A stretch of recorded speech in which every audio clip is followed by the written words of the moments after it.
Bom, companheiros, vamos começar com um tema que foi muito quente da semana, né? Que é a questão da Venezuela. Só recapitulando os acontecimentos, no dia 30, na véspera do 1º de maio, um grupo de militares venezuelanos, sob orientação do imperialismo norte-americano e com a participação do presidente fajuto da Venezuela, autoproclamado, né?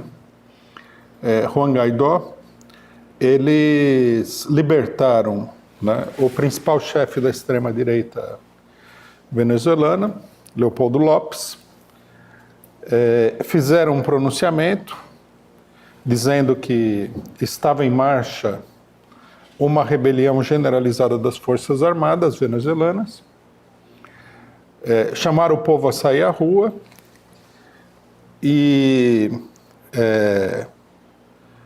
ensaiaram aí um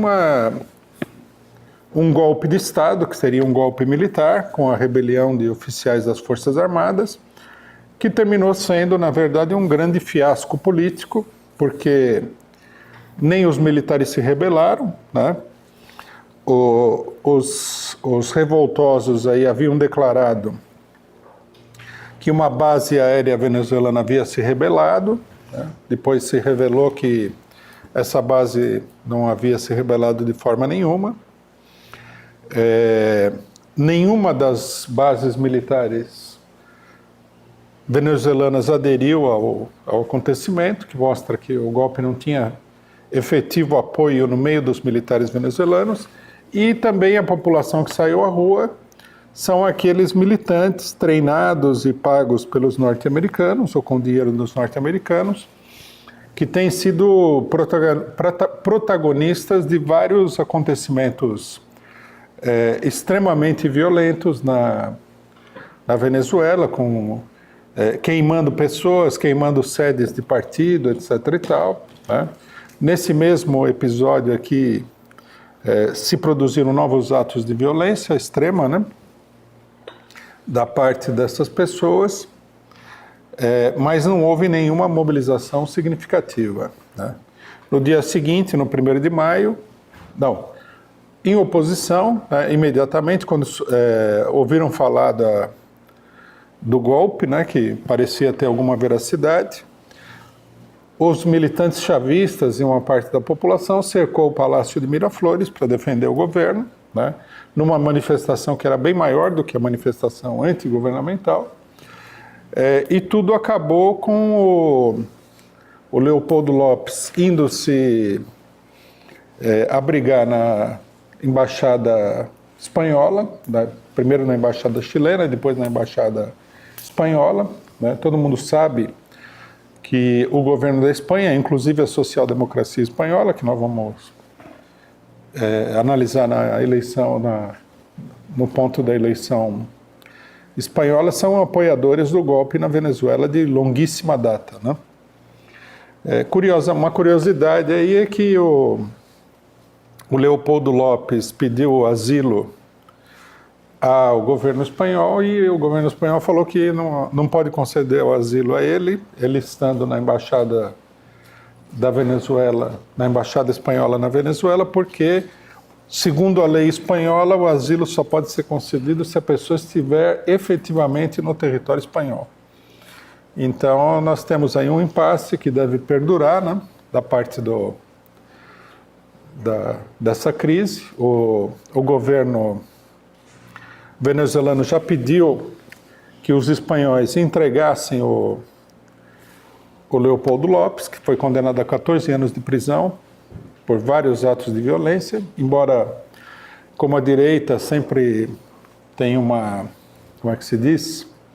Um tratamento VIP, ele estava em prisão domiciliar, muito pouco guardado, que permitiu que se fizesse essa operação política de libertação dele, né? Pode dar a impressão de que os golpistas tivessem aí um grande apoio para poder libertar o Leopoldo López, mas na verdade não é nada disso. Ele estava numa prisão, uma gaiola dourada, né? Uma prisão sem muito segurança da parte do governo, que trata o problema, na nossa opinião, pelo menos de uma maneira um tanto quanto frouxa com relação aos golpistas. E isso daí permitiu que ele fosse solto e que desse um certo combustível ao golpe de Estado. Tá? Revelou-se depois que não houve, na verdade, nenhuma divisão das Forças Armadas que fosse expressiva, tá? Que o golpe era um golpe, em grande medida, ao que tudo indica, improvisado, né? E isso daí levanta duas questões, uma que é um pouco,